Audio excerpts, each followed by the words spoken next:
ছোট্ট গ্রামে বুড়ি থাকতো। বুড়ির কেউ ছিল না, তার একটা নাতনি ছিল। তো নাতনির বাড়ি যাব বলেছিল, তো তার বরের গাছ ছিল।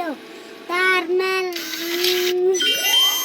তার বরের গাছ জোগাবে বলে একটা ঘুঘু এলো। ঘুঘুটাকে বললো যে আমার নাতনির বাড়ি যাব, তো তুই আমার বরের গাছটা জোগাতে পারবি? হ্যাঁ, আমি জোগাতে পারবো। তাহলে তুই থাক, আমার নাতনির বাড়ি থেকে ঘুরে আসি। নাতনির বাড়ি যেতে যেতে তার আগা দিয়ে শিয়াল পড়লো। শিয়ালে বললো যে তোকে খাবো। শিয়ালকে বললো যে আমি নাতনির বাড়ি যাব, 1 মাস থেকে মোটা সোটা হয়ে এসে তারপরে আমাকে কাজ। এখন খাবি, এখন হাড্ডি পাবি, হাড্ডি চুস চুস চুস।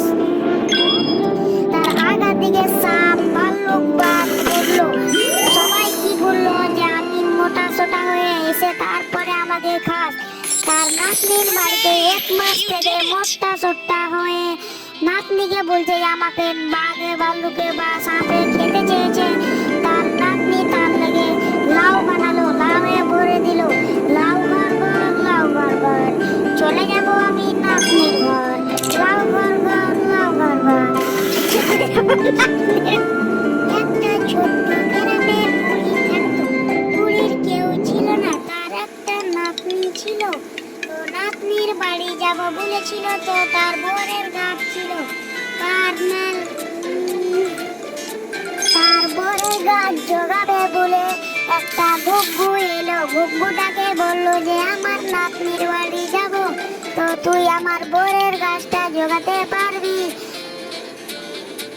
হ্যাঁ, আমি জোগাতে পারবো।